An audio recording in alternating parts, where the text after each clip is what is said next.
A Vera, hoje a gente tem a alegria de ter a Vera Braga aqui conosco.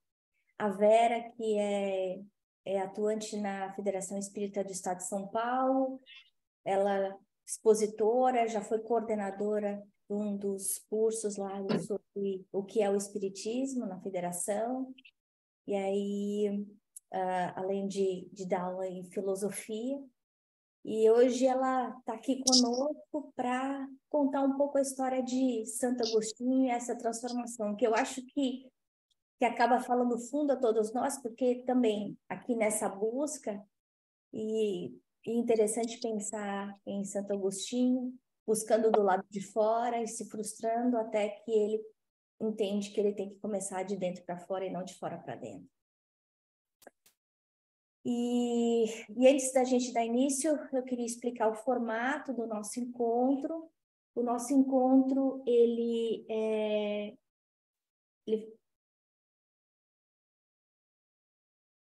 tem uma palestra de mais ou menos 1 hora, e depois a gente abre para uma mesa redonda, em que a gente pode compartilhar aí o que a gente pensou, o que a gente sentiu em relação à palestra, fazer perguntas para a Vera. Então, antes da gente iniciar, a gente inicia com uma prece inicial. Então, eu peço para todos nós aqui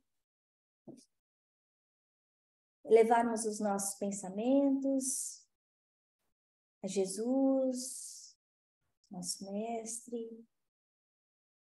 Hoje, em especial, a equipe de Santo Agostinho, esse que há mais de 1.700 anos,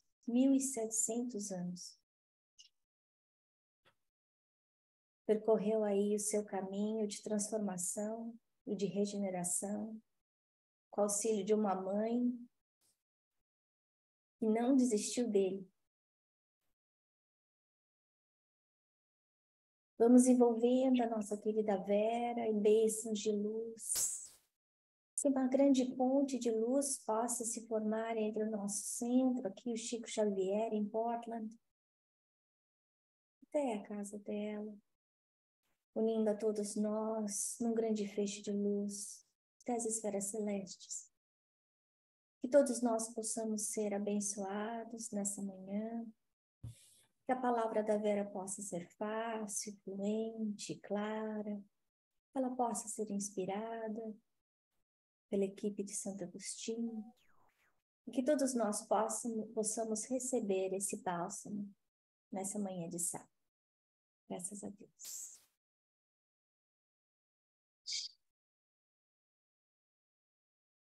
Ah, é? Pois não? Verinha, você quer que eu apresente para você ou você quer apresentar? Eu acho que não precisará. Vamos ver. Estão enxergando direitinho? Sim. Querem um pouco maior? Então, tá ótimo. Tá? Quem está em telefone também consegue enxergar ou está grande para quem está em telefone? Eu vejo que a Fátima está no iPhone, né? Estou vendo bem, Vera. Obrigada. Dá para ver Tá bem, ótimo. sim. Que bom. Olha, eu fui apresentada com muita alegria, mas eu quero me apresentar, que é o orgulho que eu sinto nessa apresentação tão gentil que a Ana fez de mim. Que eu fui aluna da Lúcia. E como aluna da Lúcia de filosofia, eu jamais esqueci dos ensinamentos, do carinho e do respeito. Então, o que adorna a minha alegria de ser estudante de filosofia desde então é esse fato, porque ele me acompanhou e continua me acompanhando já há muitos anos. Mas deixando a Lúcia de lado, para ela ter um pouco de paz de espírito nesse momento, nós vamos falar a respeito de Santo Agostinho. Vou primeiro lembrar que Santo Agostinho não é um tema que se possa falar e encerrar. Ele é teólogo, é filósofo, ele tem Deus no coração introjetado, mas ele, especificamente, como filósofo, busca sempre Não tem um caminho que ele percorreu e terminou. A busca é incessante. E com esse pensamento que nós vamos lembrar de Santo Agostinho através da prece que ele fez, abrindo todo aquele manancial de buscas que está em Confissões, que é apenas um dos livros dele. Ele tem uma obra imensa. Então, vamos à oração de Santo Agostinho. Diz ele para Deus: Tu nos fizeste para ti, Senhor, e o nosso coração está inquieto até que descanse em ti. Nessa oração, que traz o coração de Agostinho voltado para Deus, nós temos todo o percurso de Santo Agostinho, porque ele, para chegar a essa conclusão, que o coração está inquieto até que descanse em ti, ele passou por múltiplos caminhos, múltiplas teorias, múltiplas buscas. Mas essa frase é dele, por isso está entre aspas.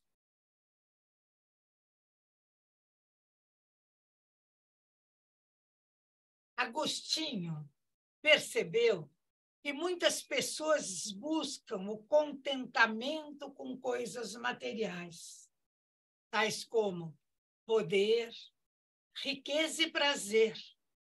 Mas, no final, essas coisas não satisfazem plenamente o coração humano.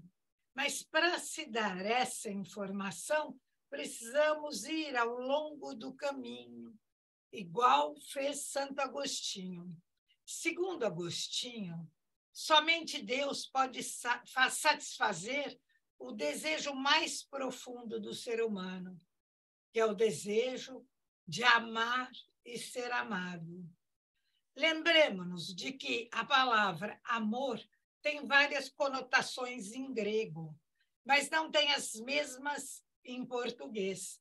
Então, quando falamos em amor na nossa língua, nós lembramos sempre daquele amor transitivo, o amor que se dá e que se quer receber algo em troca. Mas aqui nós estamos falando do amor grego ágape, aquele amor intransitivo, que se dá e não pede nada em troca. Essa informação vai ser importante no momento em que falarmos do mal, porque apressadamente nós, muitas vezes, entendemos o mal como ausência do bem, mas não é essa a ideia de Agostinho. Vamos retomar este tema, mas fiquemos atentos que esse desejo de amar e ser amado é uma forma que nós estamos expressando, mas Agostinho sabia que o amor de Deus é aquele amor que se dá, é o amor do infinito que se volta ao finito. E depois Kierkegaard vai retomar esse pensamento e vai nos esclarecer que nós, finitos que somos, não podemos amar a Deus. É Ele que nos ama. Mas isso é Kierkegaard. Muito tempo vai passar para se chegar a essa explicitação do amor divino. E nós vamos retomar, à luz dos ensinamentos de Santo Agostinho, o que significa este amor que envolve o mal. Essa oração expressa, portanto, a busca de Agostinho por uma vida plena e realizada em Deus.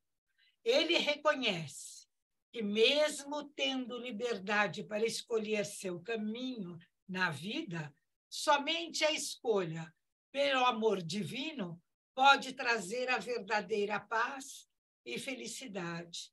É um convite para todos os cristãos a buscarem uma vida de união com Deus, onde haja uma entrega total e confiança em sua vontade. Então, este pensamento vai envolver o nosso caminhar nesse momento de encontro nosso. Quero perguntar uma coisa para vocês. Vocês preferem que eu avise quando eu estou lendo e quando eu estou falando, ou dá para perceber? Dá para perceber. Tá, obrigada. que às vezes a gente fala e está... Bom, o livro 1, eu estou usando a coleção Os Pensadores, que não é a melhor tradução, mas é a mais comum. Então, essa coleção de 73, que traz a obra de Santo Agostinho com anotações. Então, aquele que traduz traz para nós comentários. Mas há obras melhores e hoje há mais modernas, com uma busca mais profunda, porque o pessoal vai se debruçando nos pensamentos e vai descobrindo caminhos que não foram ainda percorridos.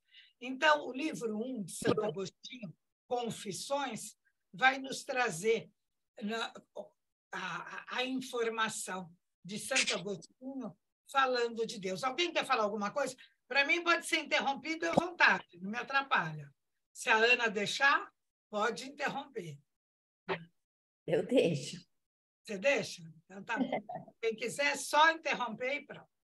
Sois grande, Senhor, e infinitamente digno de ser louvado. Olha a preocupação de Agostinho. Mas ser louvado, louvar ou conhecer, vai levar a ele a muitas perguntas. Né? É grande o vosso poder e incomensurável a vossa sabedoria. O homem, fragmentozinho da criação, quer louvar-vos. O homem que publica a sua imortalidade, que publica, aqui está, o homem publica a sua imortalidade, ele sabe que ele é mortal, que ele é finito, arrastando o testemunho do seu pecado e a prova de que vós resistis aos soberbos, porque nos criastes para vós, e o nosso coração vive inquieto enquanto não repousa em vós. Aqui, o Santo Agostinho está mostrando a importância do louvar a Deus, não é? Mas esse louvar a Deus cria o grande problema.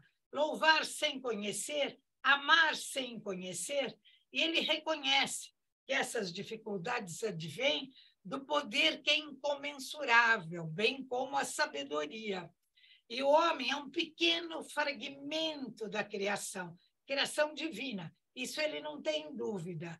E o homem, então, sabe da sua mortalidade, mas ele também sabe que ele arrasta em si o pecado. E esse pecado vai gerar toda uma forma de pensar, porque o homem, criado por Deus, segundo Agostinho, é o Agostinho do passado, não é o Agostinho que se trouxe para a doutrina espírita. É o Agostinho, padre da igreja, porque é muito importante se saber de onde se está falando. Eu estou falando do Agostinho, um dos pilares do cristianismo. Não estou falando do Agostinho trazido depois pela doutrina espírita, não. Pela doutrina cristã, que ele é um dos elementos-chave para a doutrina cristã, nós arrastamos o testemunho do pecado, porque eu não sei se todos lembram, mas para a doutrina cristã, nós fomos criados perfeitos, não é? Para gozar sempre da presença do divino.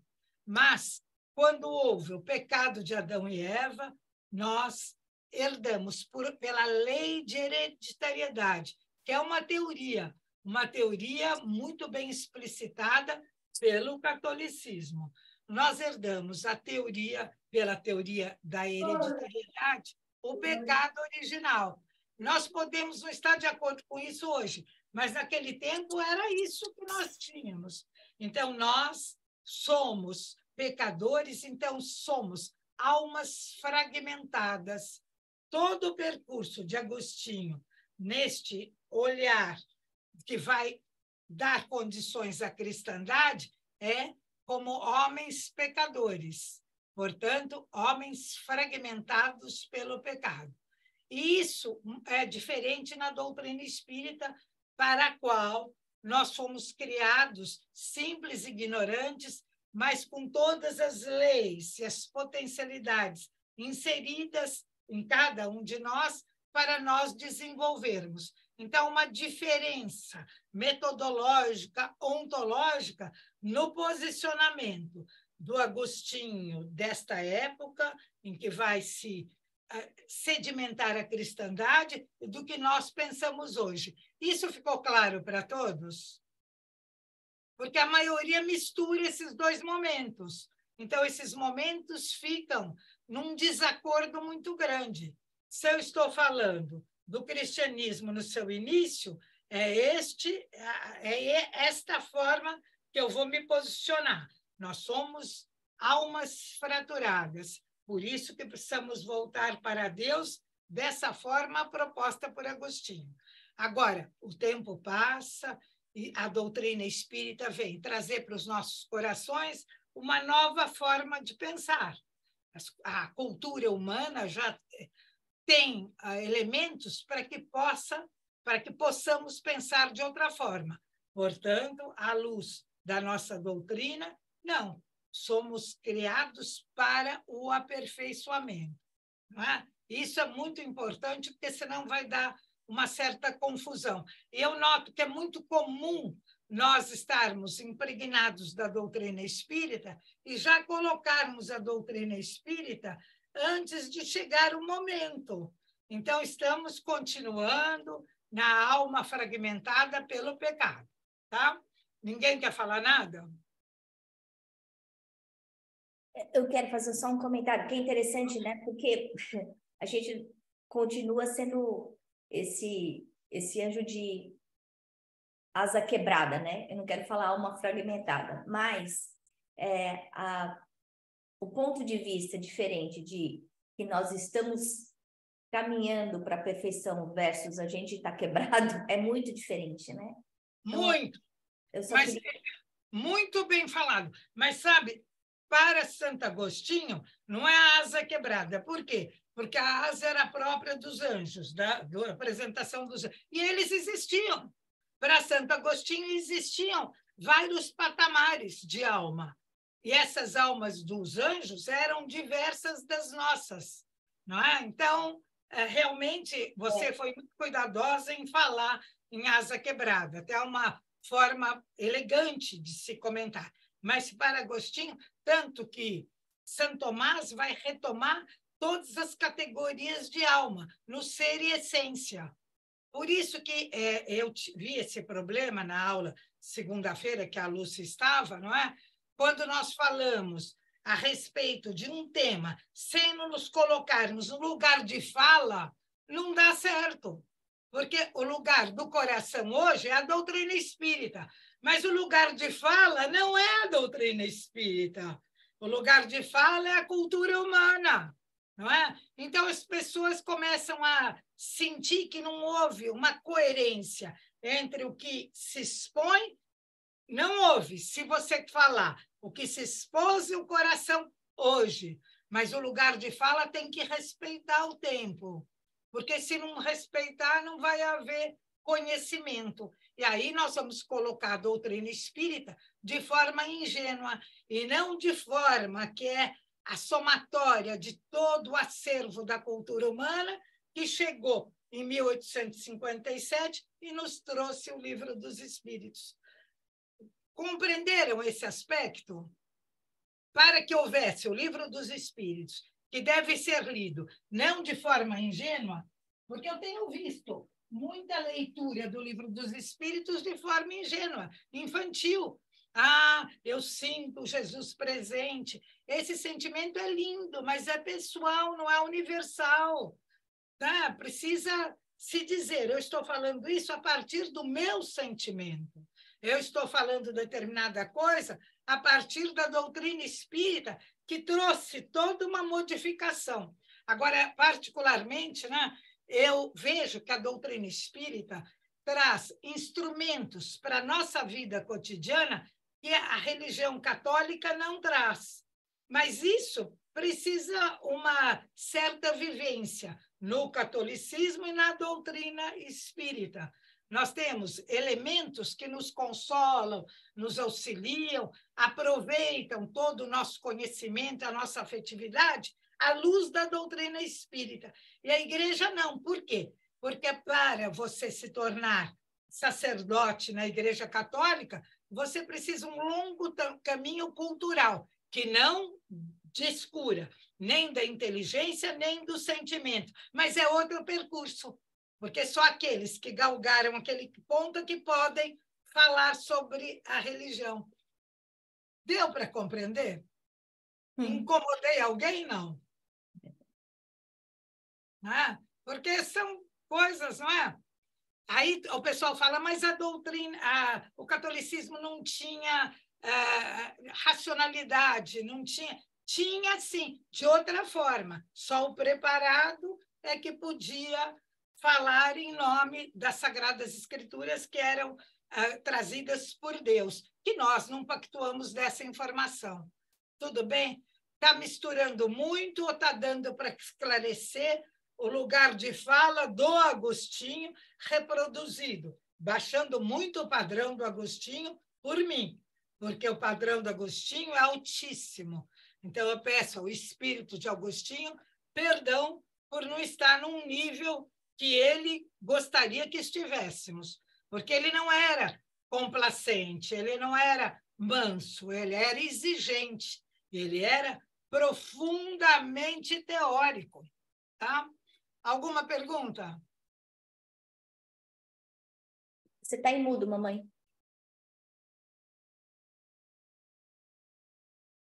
Eu só queria comentar que você faz esse comentário com muita propriedade em relação ao preparo dos padres hoje, principalmente pelo curso que você tem feito na São Bento e em outras oportunidades, né? Dá para entender.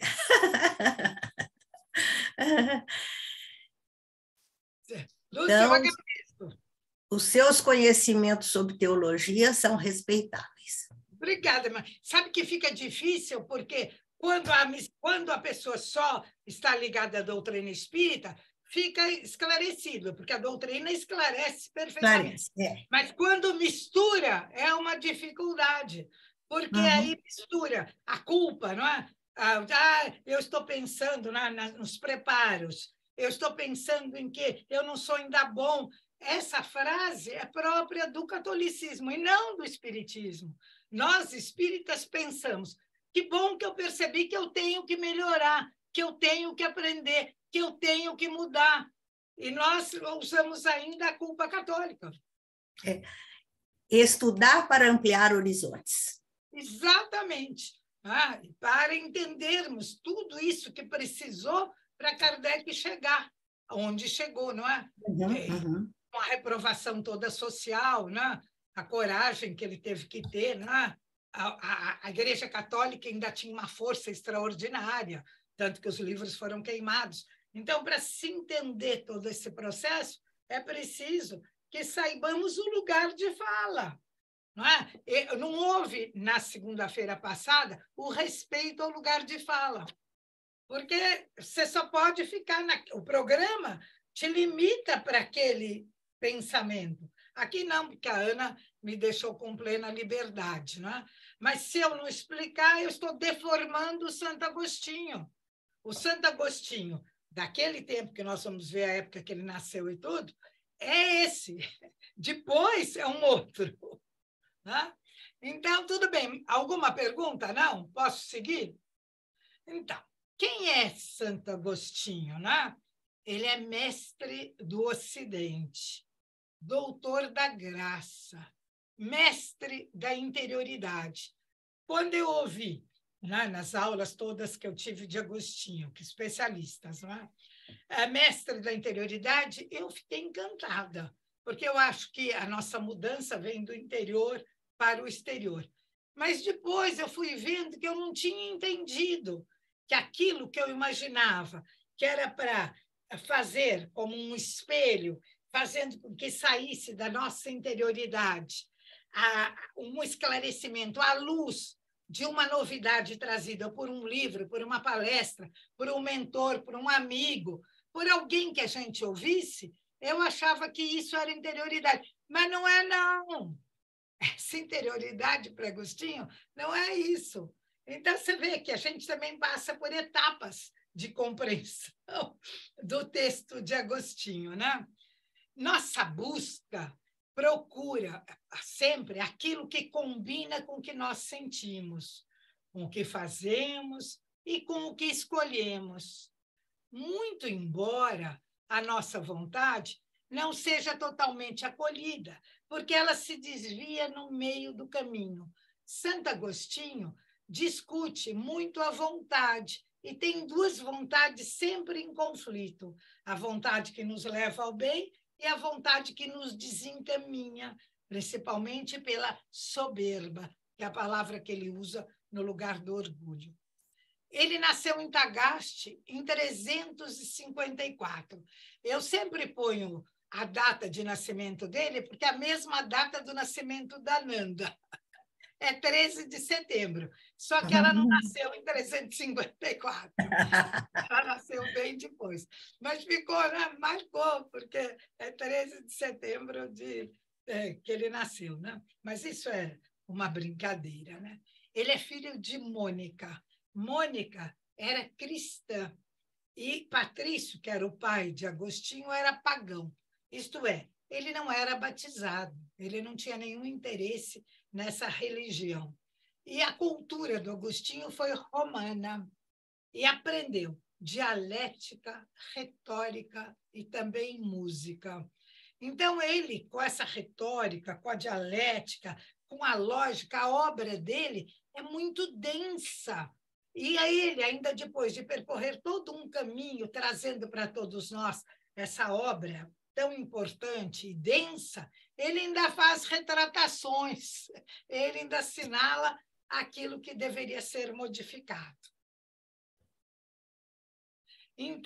Então, ele nasceu em 13 de Tagaste, na Argélia, atualmente, né? Os estudos com base latina, ele tinha muita dificuldade com o grego naquele tempo. Ele teve uma reunião em Cassicíaco em que ele propõe aquela obra que é de agradável leitura, chamada O Livre-Arbítrio. E lá também nós aprendemos que traduzimos o livre-arbítrio como o direito de escolha. Mas não é só isso, não é tão simples.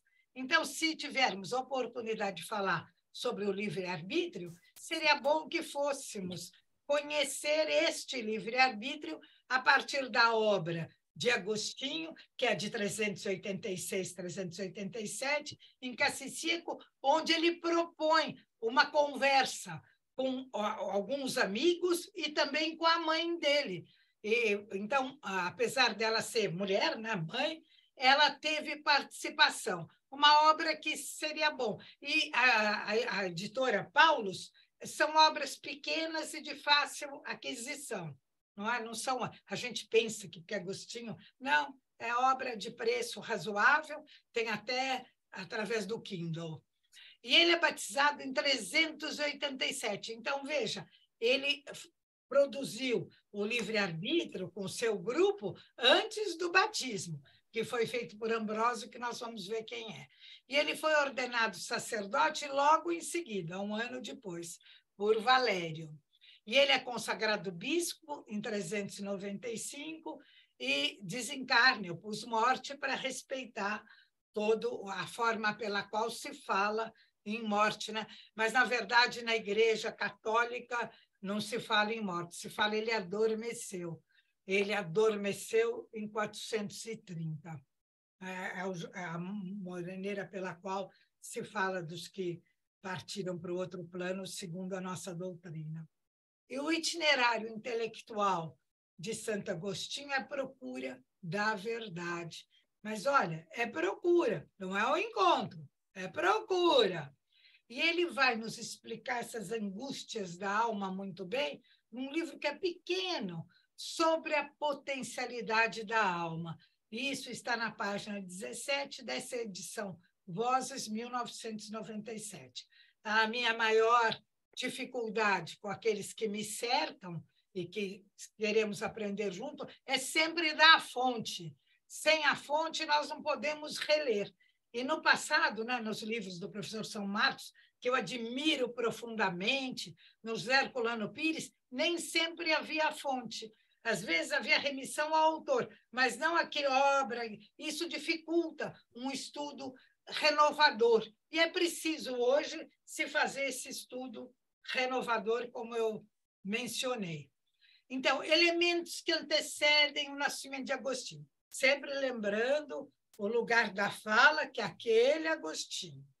O cristianismo já se fazia presente, mas o pano de fundo maior era o Império Romano no mundo ocidental. Não estamos falando do Oriente, estamos falando do mundo ocidental.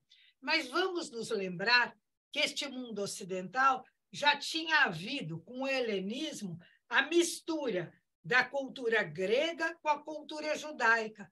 Normalmente, nós esquecemos desse dado, que deveria ser escrito no caderninho. Quando eu dou aula, eu falo, caderninho para colocar isso. Por quê? Porque essa cultura oriental que veio de todo esse acervo, esse cabedal judaico, vai misturar e vai dar uma conotação diversa. O que faz o judeu?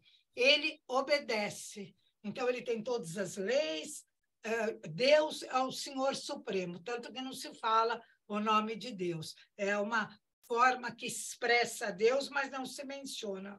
E para o grego, ele quer entender.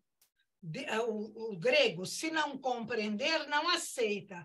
Para ele, o plano tem que ser racional. Mas essa mistura das duas culturas ficou muito importante porque mudou o pensamento. Isso justifica porque que Paulo foi expulso quando ele foi falar na Grécia e falou do Deus desconhecido, porque para o grego não tinha cabimento falar em Deus desconhecido. Essa mistura da cultura é que criou esse problema que ocorreu por volta de 333 a.C., com Alexandre Magno.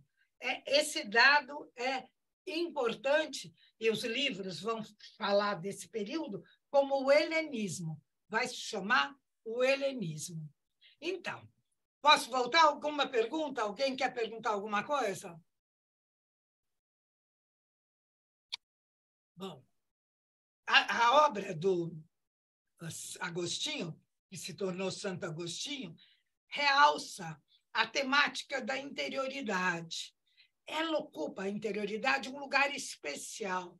E seu pensamento, sua procura da interioridade, nasce da leitura de Hortênsios. Alguns grafam com H, outros sem, mas não se sabe qual é o certo.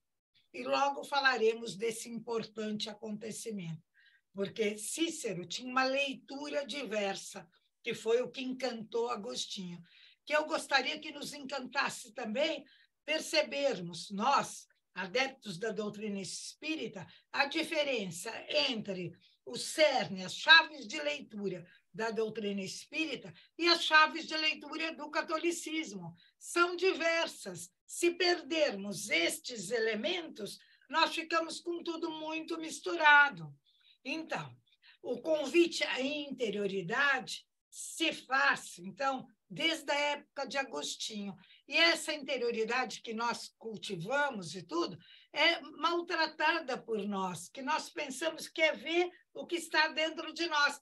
Mas quando nós olhamos o que está dentro de nós, nós olhamos para nós mesmos.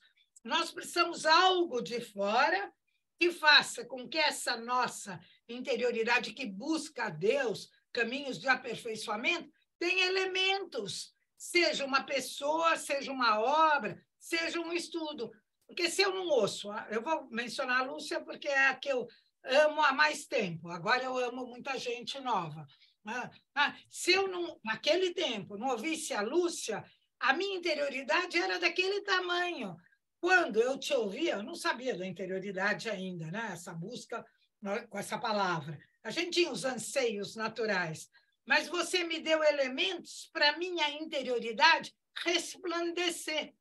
Dá para entender isso? As pessoas leem, não querem apressadamente concluir. Não, tem que sedimentar, tem que aceitar o outro, a alteridade, para somar o que eu penso, o que eu acho, o que eu sinto, com o que o outro está me trazendo. Claro que um outro sadio, bom, elevado, né? não com a musiquinha da boquinha da garrafa, nem sei se chama assim, né?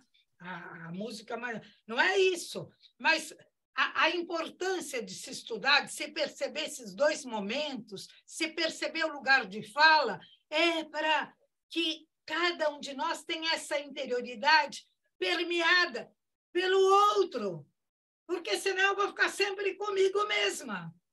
Concordam? Que é o que Agostinho faz. Fala. Interessante que é um processo de química espiritual individual, não é? Não quer dizer que eu vá passar a pensar como o outro, mas Sim. A informação do outro desencadeia em mim a transformação daquilo que eu já tenho de meu. Perfeito. Essa somatória que dá os elementos para você ser você e mais um pouco, não é? O que adianta eu ler de papagaio? Né? Agora, é claro, eu me lembro que quando eu era tua aluna, que era o livro do professor São Marcos, né? Inclusive o primeiro livro, Noções de Filosofia, que exigia um conhecimento prévio, porque tem muitos autores e tal. Muita coisa eu não entendia, mas eu tinha que pôr não entendo e não colocar o meu eu naquilo que eu não entendia. Até hoje o pessoal faz isso. Não entende, inventa. Então, essa interioridade não é alimentada por isso que a Lúcia falou. Não é? Isso é muito importante. E eu me ressinto disso, porque é preciso eu aceitar o autor, ouvir, tirar o ciúme, a inveja, o fato de ter estudado tanto e não saber nada. É duro aprender o novo, né? Exige uma postura de esvaziamento, de nudez, não é? Eu estou cada dia pior, porque cada dia estou vendo o quanto, né? Não sei se precisa essa somatória que a Lúcia falou. Todo mundo entendeu? Alguém quer ouvir a Lúcia mais um pouco? Eu quero. Uma coisa que me veio à cabeça só é a importância da gente escolher com quem a gente anda, as companhias, né? Para balizar. E muitas vezes a gente acaba banalizando essa escolha, né? Porque eu vou fazer essa comparação do que eu sou e para onde eu quero ir, mas se eu não ando com pessoas que são muito melhores do que eu, que são um modelo de inspiração, isso pode ter um efeito contrário, né? Pode, mas eu acho que até com aquele que não é bom, nós conseguimos depurar da fase que a gente está, né, agora. Então, uma pessoa que fala, por exemplo, que adora a boquinha da garrafa, já que ela entrou na minha pauta, não é? Nós percebemos o quanto isso é empobrecedor, né?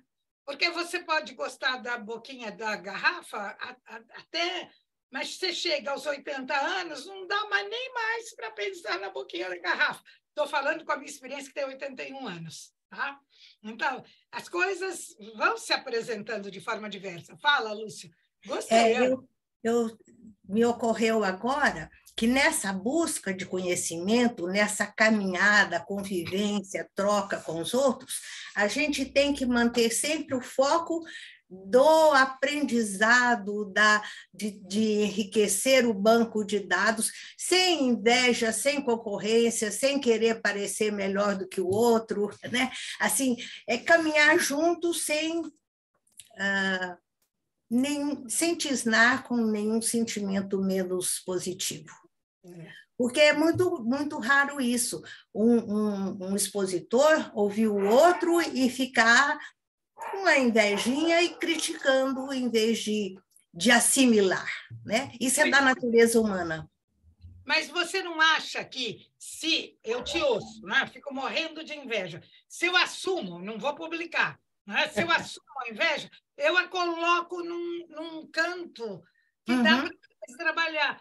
Não é uma concorrência, não é uma competência. Não é do lado, né? Então, eu acho que isso é muito importante. E acho que quando nós derivamos a nossa inveja para a religião, para a superficialidade da religião, que não é isso, mas nós colocamos, nós ficamos pessoas perversas.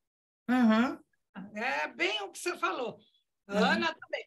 A Letícia não quer falar nada, Fátima, agora eu ampliei a minha tela, eu estou insuportável. Noelle, Marlene! Opa! Ninguém quer olhar eu? Eu quero olhar. Querida, estou aqui ouvindo com toda a minha alegria. Que delícia! Acho que a Elaine quer falar. Opa! Obrigada, Elaine, fala. Oi. Olha, Fiquei pensando aqui, depois da fala da dona Lúcia também, eu fiquei pensando da empatia, né? Porque para a gente poder ouvir o outro, a gente tem que se colocar nesse lugar de empatia também. Porque senão a gente... Porque histórias mesmo que chegam até nós, né? Que às vezes a gente olha assim, ao invés de falar, não, que bobagem isso, o outro tá errado. Então, assim, realmente aprender a ouvir, porque a gente aprende muito um com o outro. Então, realmente se colocar nessa posição. Acho que se usa muito a palavra enxertia. sim. Então, um realmente, né, ajudando o outro, aprendendo um com o outro, mas precisa realmente, isso que você falou é muito importante, né, respeitar esse lugar de fala, esse contexto, de onde está vindo aquilo, porque aí a gente aprende mais, a gente se coloca numa posição mais humilde, né, para aprender, do que numa situação de orgulho, de, eu já passei dessa fase, eu estou muito melhor que isso, não é assim, a gente sempre tem algo a aprender. Muito obrigada, muito bom. Elaine, para você, a Lúcia não é ciumenta. E é assim, isso em filosofia se chama alteridade. Se você não tiver o olhar desperto para o outro, seja a natureza, seja a pessoa, seja o divino, você não muda o seu interno. Né? Bom, vamos lá. A Letícia acabou de escrever que aprendemos com todas as histórias e coisas, mesmo aquelas e aqueles que são diferentes de nós. Muito obrigada, Letícia. É isso. Então, Agostinho sempre valorizou a interioridade? Não. Por isso, até sabemos que não, porque quem leu Confissões sabe. E o que significa interioridade para ele? Em que momento ele descobriu a força da interioridade? Isso que nós estamos falando, né? Vamos analisar esta temática, lembrando-nos de que cada estudioso de Agostinho escolhe um enfoque particular. Agostinho não pode ser estudado como uma visão só, porque ele é múltiplo, tem múltiplos Agostinhos. Então, quando nós escolhemos um caminho para falar dele, nós estamos deixando de lado todos os demais. Por isso que eu estou falando aqui de onde eu estou tirando as minhas reflexões. Eu estou tirando dos ensinamentos do professor Joel Gracioso, tem uma série de vídeos no YouTube e nas obras indicadas na bibliografia. E ele é especialista em Agostinho, em Idade Média, porque se você for ler Agostinho à luz do Foucault, é um outro Agostinho. Então, nós temos que saber que esse professor está ligado à Idade Antiga e Média, tá? Porque, então, a visão é essa, o lugar de fala é esse. Ele tem vários vídeos no YouTube que demonstram o pensamento e o caminhar de cultura dele. Os antecedentes do nascimento de Agostinho, para situá-lo, né? Senão, Agostinho nasceu, como vimos, em 354, portanto, já estamos na era cristã. Alguns fatos importantes, não é? Em 333, tivemos o Édito de Milão, que conferiu liberdade para o cristianismo.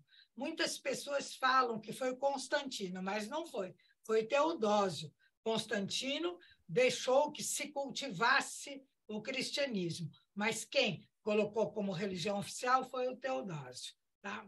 Agostinho faz parte do período chamado patrística. E esse período dos padres da Igreja, que foi retomado por filósofos modernos, então não há um estudo antigo, ele é retomado sob uma outra roupagem, ele é muito importante, mas esses padres da Igreja não são padres, podiam ser, mas não são. São os grandes defensores da fé cristã, os grandes defensores da fé cristã. A patrística. Os padres da igreja colaboraram para o desenvolvimento e estabelecimento da fé cristã e para também firmar os princípios e dogmas da fé. Aí nós temos já uma outra informação, dogmas, que nós dizemos que são verdades indiscutíveis. Quem fala isso está perfeitamente certo, mas a pessoa só está falando a finalidade do dogma e não a origem. Para se tornar dogma, tem 7 discussões com grupos de estudo grandes que passam por 7 fases para que ele se torne dogma. E nós criticamos como se não fosse uma coisa racional. É racional na origem, mas aprovado, dito como dogma pelo Papa, se torna indiscutível. Mas a origem tem uma ampla discussão. Não é que o Papa levanta um dia e diz: hoje eu estou bom para dogma. Põe o seu sapatinho vermelho e diz: eu vou... Não, é uma coisa pensada, é uma coisa cuidada na origem, mas imposto acabou. Então, existem dogmas, sim. Os padres da igreja não são padres, porque com esse nome, padres da igreja, nós somos induzidos a pensar que são padres. São aqueles que se distinguiam pelo conhecimento e por sua colaboração à igreja. A partir de 325, temos o Concílio de Niceia, que foi o primeiro grande concílio. É uma data referência para se colocar como o segundo momento da patrística. Aí já houve um encontro para se discutir sobre as heresias, que foi uma discussão longa, lenta, trabalhosa, e que custou muita dificuldade para a igreja, né? É geralmente chamado período áureo da patrística, no qual aparecem os grandes nomes, e entre eles, com maior destaque, aparece Agostinho. Vimos que temos, de um lado, toda essa realidade oriental da patrística latina, mas temos também a patrística oriental. Não é uma só patrística, e ela até é mais duradoura do que a patrística grega. A produção intelectual desse período é muito intensa. Então, a trajetória de Agostinho. Na obra Confissões, e vamos salientar aqui a nossa obra, o que indica o nosso caminho, narra a sua trajetória e como foi que, descobrindo a verdade, ele foi encontrando Deus. Ele foi encontrando, mas não quer dizer que esse encontro terminou, não é? Agostinho, ele recebeu educação romana, estamos insistindo para sabermos como é que ele se porta diante de tudo isso que nós vamos ouvir dele. Ele era romano, mas nascido na África. Ele não se interessou pelo cristianismo, nem na infância, nem na adolescência, nem na juventude. E, nesse período, para pensar Agostinho, devemos nos lembrar essa questão que eu já mencionei, das escolas helenísticas, que continuam com certa influência na cultura romana, que são o estoicismo, o epicurismo e o ceticismo dos acadêmicos. E na filosofia moderna, os autores vão continuar fazendo referência a essas escolas. Por exemplo, Schopenhauer fala exatamente de Sócrates, com aquele princípio do conhece-te a ti mesmo. Então, está sempre em pauta esse acervo da cultura humana. Agostinho se aproxima do ceticismo, e essa escola era uma vertente da Academia de Platão. Depois veremos o neoplatonismo, no qual se destaca a figura de Plotino, porque sem Plotino eu tenho dúvida se poderia ter havido Agostinho. Acho que precisou Plotino para dialogar com Agostinho, né? Espiritualmente falando. Ele teve contato com esses autores por meio de manuais, porque eles traziam uma síntese tanto dos pensamentos de Platão como os de Aristóteles. Naquele tempo não era fácil ter um livro, além de ser muito caro, era difícil. Então, por isso que chama livro 1, livro 2, Confissões, porque eram feitos por livros, eram capítulos que eram tidos como livros, não eram publicados num conjunto, porque era caríssimo, o papiro era caríssimo, né? O Dom Paulo Evaristo Arnes tem uma tese de mestrado ou doutorado sobre a evolução dos papéis, dos documentos e dos livros. Genial esse trabalho do Dom Paulo. Eu só não lembro se era de doutorado ou de mestrado, mas foi uma tese que ele estudou como é que eram as costuras, o preço, a dificuldade, e não era só papiro, também tinha outras modalidades. Mas isso não nos interessa no momento. Vera, eu queria fazer uma pergunta. É interessante você colocar ele como... Volta para o slide anterior, por favor. Uhum. Falando de ceticismo quando ele estava tão envolvido com a igreja, né? Porque ceticismo parece exatamente o oposto do que a igreja prega. Entendo o que você falou. Ele estava envolvido porque, naquele tempo, o catolicismo não estava explicitado. As heresias ainda estavam trazendo para o catolicismo muita dificuldade de posicionamento. Esse foi o principal problema do Agostinho, eliminar as heresias, que tinham que ser estudadas, que eles próprios não sabiam o que elas significavam, né? Esse ceticismo não é daquele que acredita que não há verdade, não. Acredita que essa busca da verdade exige trabalho e caminhos. Não é como a gente pensa hoje, o cético. Entendi. Tá bom, tá bom. Foi ótimo você perguntar. Agostinho narra em sua obra Confissões que o que prevaleceu para ele durante muito tempo foi o primado da exterioridade e não da interioridade. Esse primado faz com que ele veja Deus como corporeidade, né? Porque ele só via o que era exterior. Agostinho faz esse relato do livro 1 até o livro 5 de Confissões. Então, se nós quisermos nos aprofundar, peguemos a Confissões, que parece um livro fácil, mas não é, e nós, do livro 1 até o 5, teremos essas questões aí. E Agostinho mostra como as paixões dominaram sua vida, e seu agir e sua conduta. Também, inicialmente, a gente pensa que são paixões como nós teríamos hoje, né? Nós olhamos o nosso segurança do prédio e ficamos encantados com a beleza dele. Aí chegamos em casa, vemos que o nosso marido tem 80 anos. Não era esse tipo de paixão, era aquela luta do certo e do errado, do pensamento, dos ditames da igreja, da obediência. Era uma luta muito mais cruenta, muito mais interiorizada, não é? E a gente pensa, mesmo que a gente conhece que ele teve uma concubina há muitos anos, né?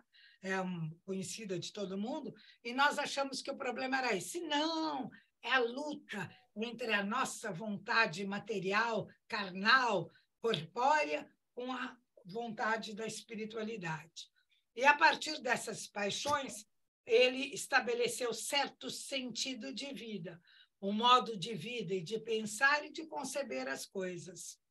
Mas aí ele leu Hortênsios, de Cícero, e houve esse acontecimento que marcou a sua vida e marcou o início de um processo de sua mudança e de sua adesão ao cristianismo e à fé. Por quê? Porque ele, quando foi ler a Bíblia, porque a mãe era cristã, eles tinham muito interesse nessas leituras, ele achou infantil, ele não gostou da leitura, mas lida à luz do Hortêncio, que lia a Bíblia de forma filosófica.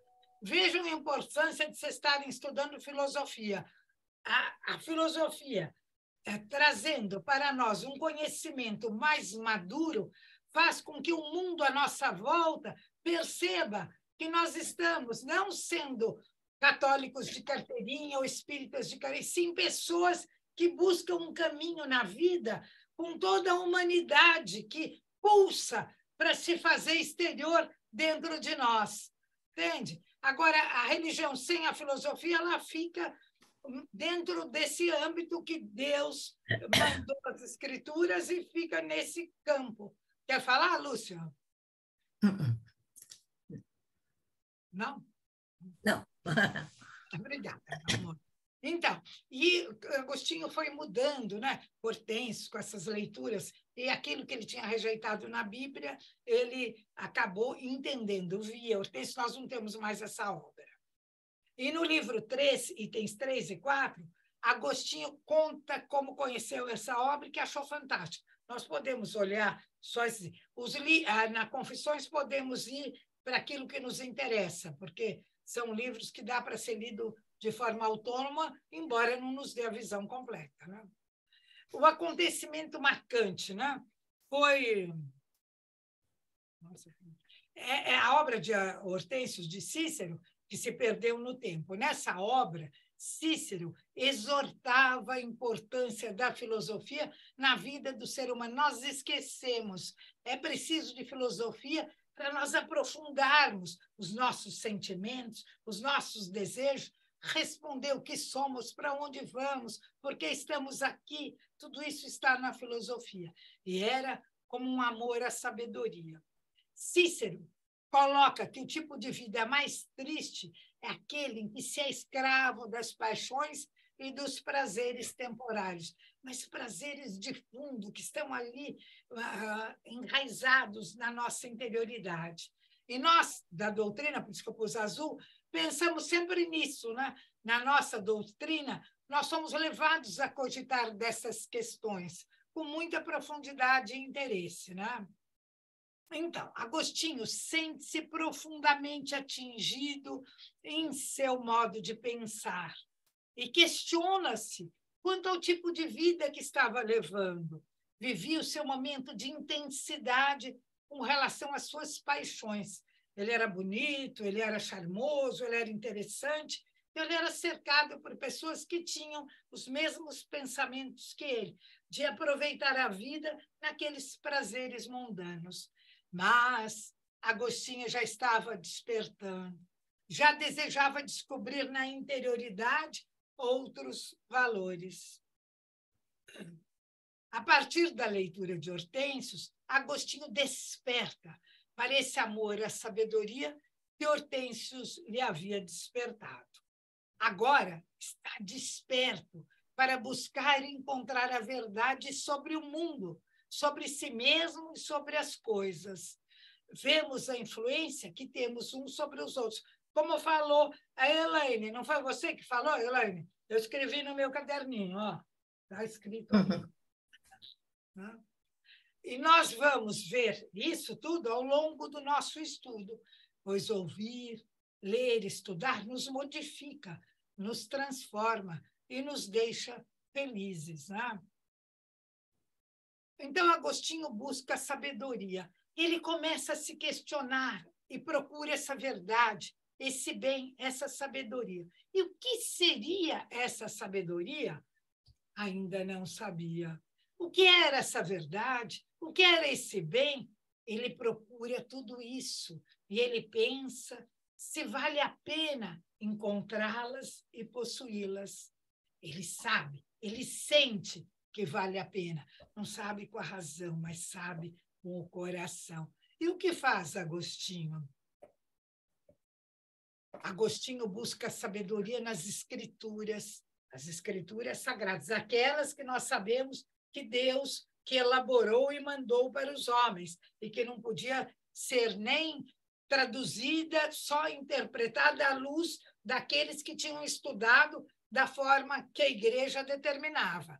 Era um pacote completo, como falei no começo. Ele lê o Antigo Testamento. O que acontece? No tempo de Agostinho ainda não tinha o Evangelho como temos hoje. Lembremos disso. Ele ainda estava na Bíblia dos 70.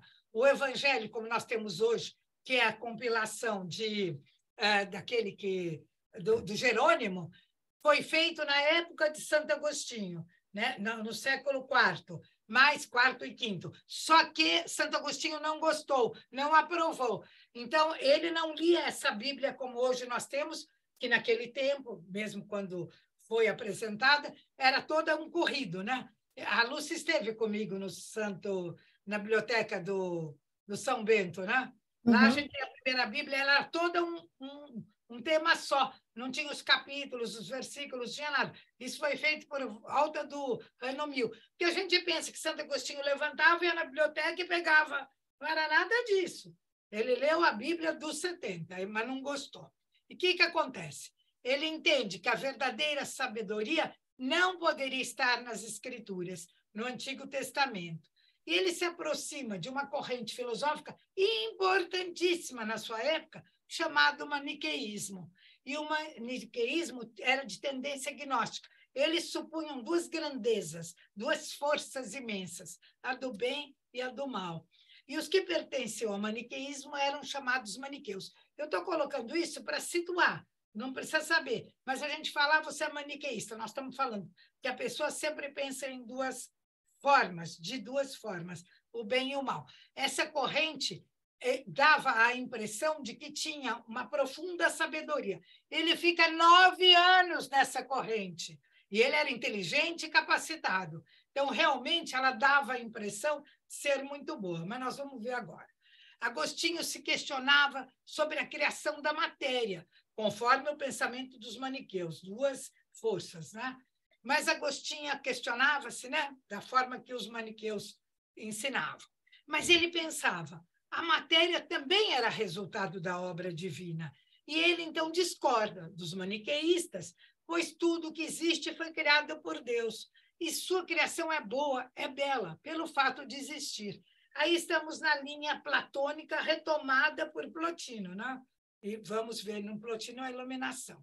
E essa parte é importante, porque quando formos falar do mal, iremos utilizar essa noção, a saber, tudo que existe é bom, é belo, porque vem de Deus. Isso lembra para nós aquela passagem bíblica que diz que Deus manda sol e chuva para justos e injustos, bons e maus, né? Mostrando que o amor de Deus é intransitivo. Não importa se a pessoa é boa ou má, ela tem o amor de Deus. Quem recusa é a própria pessoa. Vai tocar, Ju?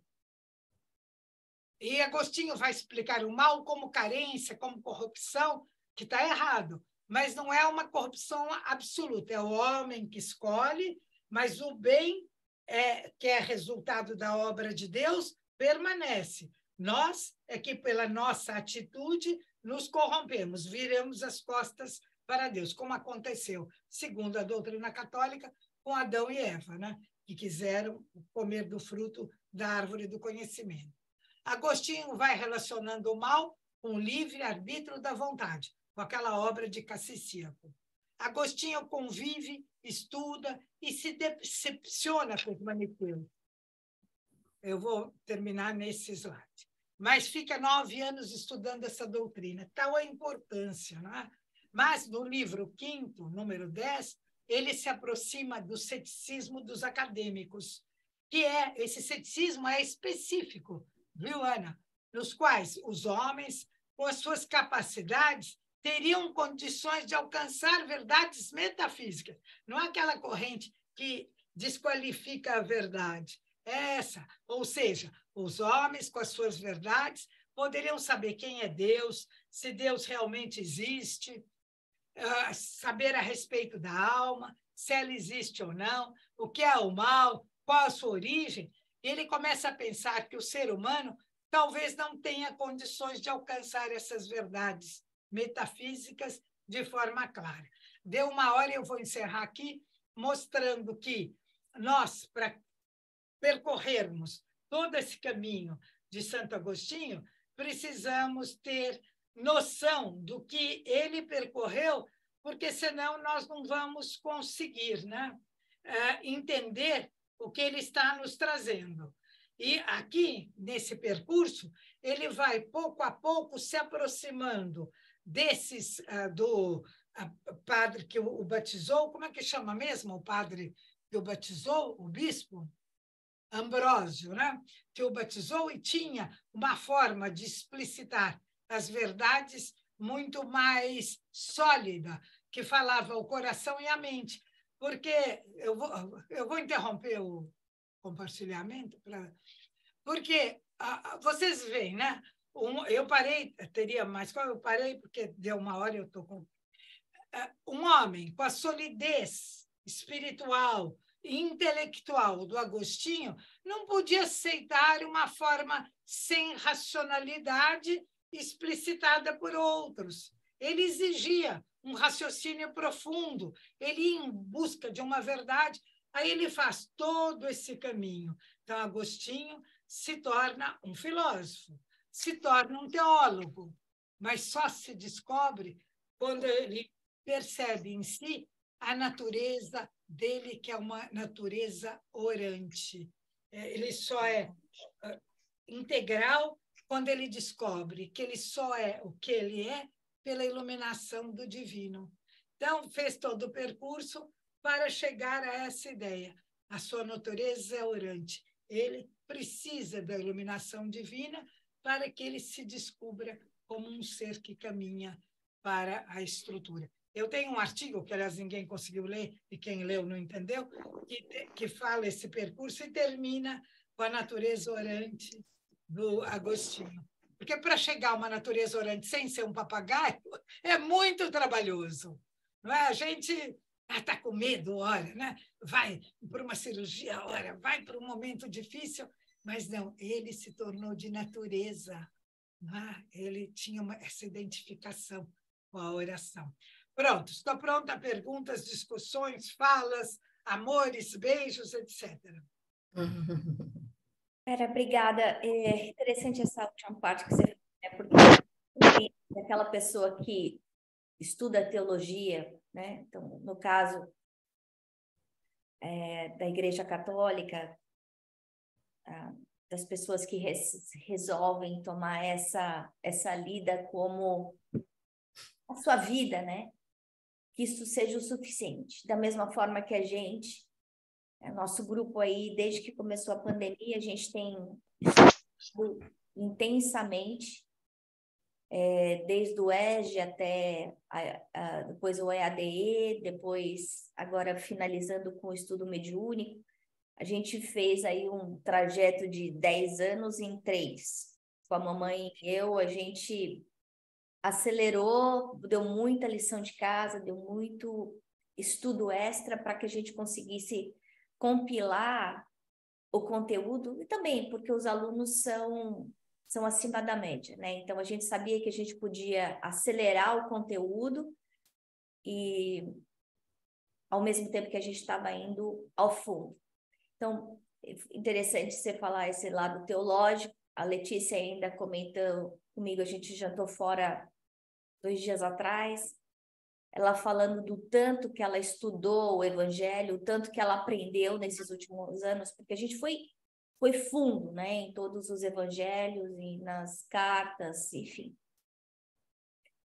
Mas isso não significa nada, né, como você falou. Você pode estar aí mergulhado nessa teologia, e aí o que eu acabei... Acho que é muito humbling, né? Em inglês, eu não sei se tem uma palavra em português para humbling, mas que é essa sensação de pequenez. Hoje eu acordei, eu tive uma noite muito difícil.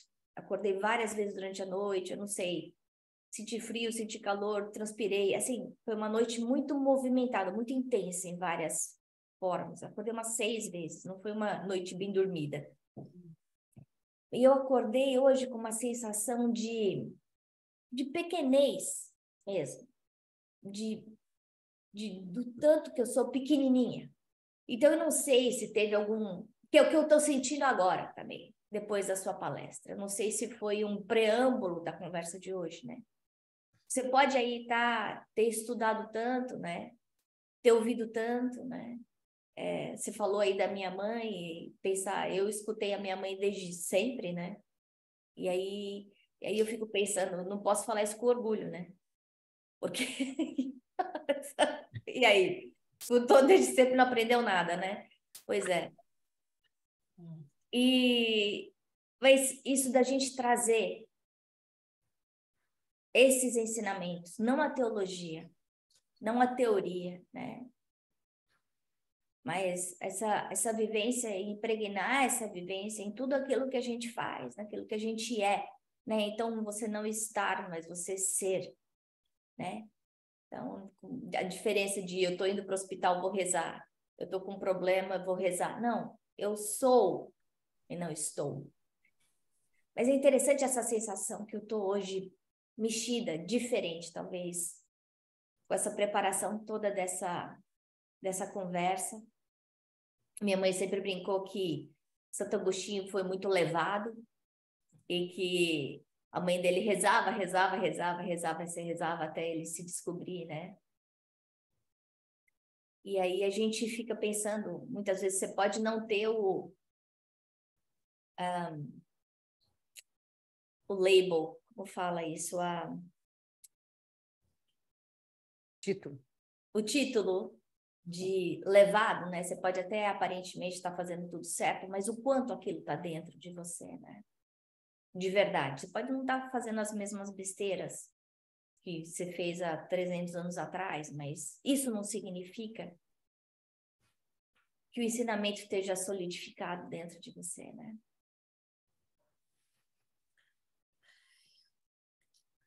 Posso falar duas coisinhas? Quando a Ana falou que a gente estudou, ouviu e não aprendeu nada, na mesma hora eu me lembrei do professor São Marcos, definindo a busca da verdade, que a gente caminha ao encontro da verdade, a gente faz todo o esforço possível. Ele usava a expressão, abeira-se da verdade, mas a verdade completa não é trabalho para agora, né? A gente só não pode parar. E o segundo comentário que eu queria fazer é dizer que essa hora voou, eu queria mais outra hora de reflexão com Santo Agostinho e a Vera. Muito obrigada, Vera. Que Deus retribua por nós todo o bem que você nos fez. Viu? Mas alguém tem algum comentário? Eu tenho um comentário e pergunta para a Vera. Que eu acho que Santo Agostinho é novo para mim. Assim, eu vim de família católica, eu sempre ouvi o nome dele, mas assim, a história dele, né, a questão do autoconhecimento, né, todo dia estar se perguntando, né, que de bom eu fiz, né, que de mal eu fiz. Esse para mim hoje é o mais forte, né, de Santo Agostinho, essa oração mesmo, assim, dia e noite, né? Oração, questionamento, diálogo com Deus e consigo próprio, né? Você acha que essa parte, né, do autoconhecimento, desse diálogo interno com ele mesmo e com Deus, a fim de se autoconhecer, seria a maior lição que o Santo Agostinho traz para a gente e para o Espiritismo como doutrina?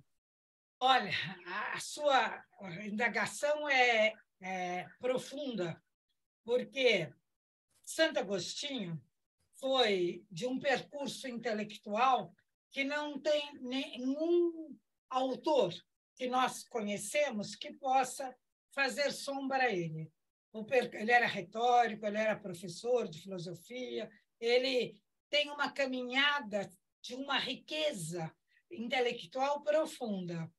E aquela estrutura que está no livro dos Espíritos, de fazer o autoconhecimento, perguntando o que eu fiz de bom ou de mal, está infantilizado à luz da forma pela qual Agostinho se perguntava. Essa forma que nós temos e que foi reproduzida muito nos colégios católicos, né? O que eu fiz de bom, faço uma cruzinha, faço exame de consciência e tal, não se aproxima daquele Santo Agostinho retórico erudito. Por quê? Não que o fundo não possa ser o mesmo, mas essa busca só era iluminada pelo divino. Nós não tínhamos autonomia para descobrir, à luz de Santo Agostinho, quem somos nós e como nós nos portamos. Porque quando nós lemos a 900 lá do livro dos Espíritos, nós temos lá o mapa individual, não é? Você vai perceber se você agiu bem ou mal, se você não agiu bem, se você magoou alguém. Isso é uma parte quase que material para Santo Agostinho, porque para ele precisava da graça de Deus. Percebe que é uma dissintonia? Né? Eu não sei como colocar isso, porque o espírita gosta dessa informação.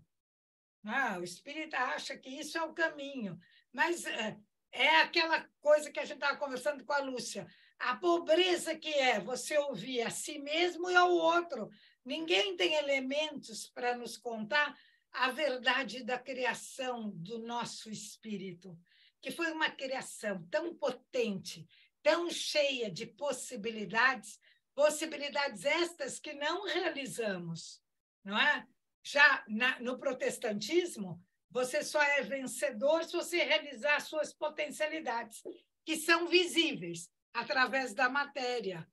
Então, a vida é o vencedor é aquele que está bem de vida, porque Deus facultou isso, porque você mereceu pela sua potencialidade que veio ao mundo. Ela se mostrou para o mundo. Então, veja como é complicado, né? Pegar um autor do passado e trazer para o presente sem tirar dele o seu próprio percurso de vida. Né? Eu sei que a minha resposta não é confortável ao coração, mas é um alerta para que nós tenhamos mais cuidado para trazer uma pessoa daquele tempo com um percurso tão enriquecido para podermos, sim, aproveitar. O Espiritismo aproveita essa lição, mas temos que ter um certo cuidado para não dizer que é o Agostinho melhorado de hoje. É outro foco, outro... É quase como a gente ficar com Alzheimer e querer brincar de boneca de novo. É a gente, mas a gente infantilizado. Mas eu não sei se essa é uma resposta simpática. Eu estou dando aqui porque eu estou protegida. Eu acho que eu teria cuidado para falar dessa forma em outro ambiente, porque caracteriza a esperança, né, do ser. Eu queria pedir para a Marlene aparecer um pouquinho aí na tela, para dar um abraço na Vera e para se apresentar para a turma, porque ela será nossa futura convidada. Cadê você, Marlene?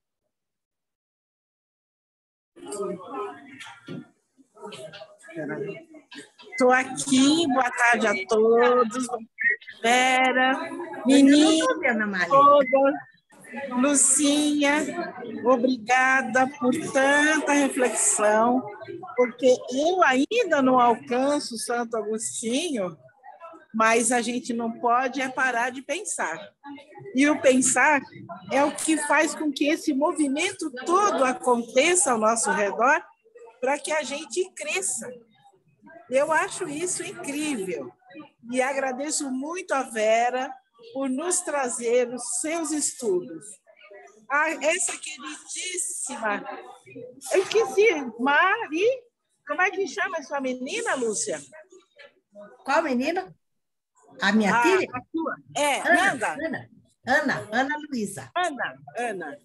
E a Ana capitaneando esse grupo valorosamente. Isso é incrível. E que, olha, que Deus abençoe vocês, que esse estudo seja cada vez mais vibrante.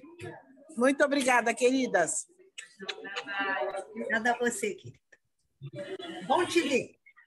Explicando, né, o porquê que eu comentei para Letícia, que perguntou tão bem a questão do fazer o exame de consciência cada noite, cada momento e tal.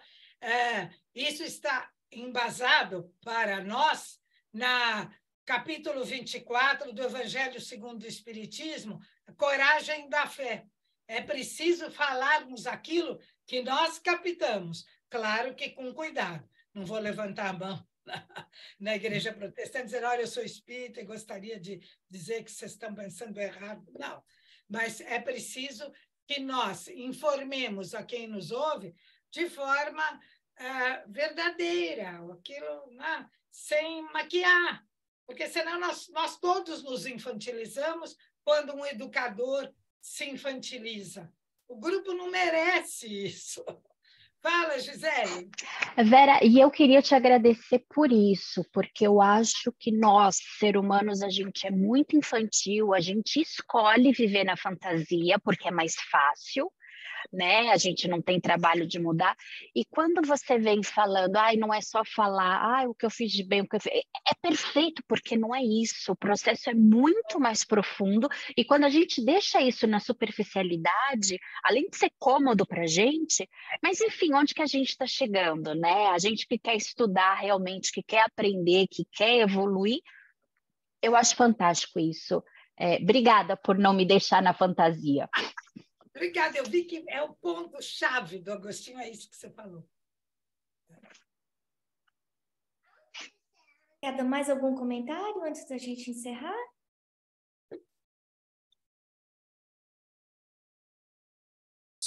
Oi, gente.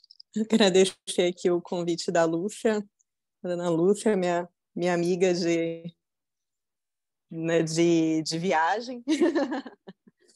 Minha colega de viagem, eu achei muito interessante porque eu sou católica, né? A dona Lúcia sabe, a gente tem vários papos muito bacanas, enriquecedores, né? Cada qual ali, né, compartilhando da religião.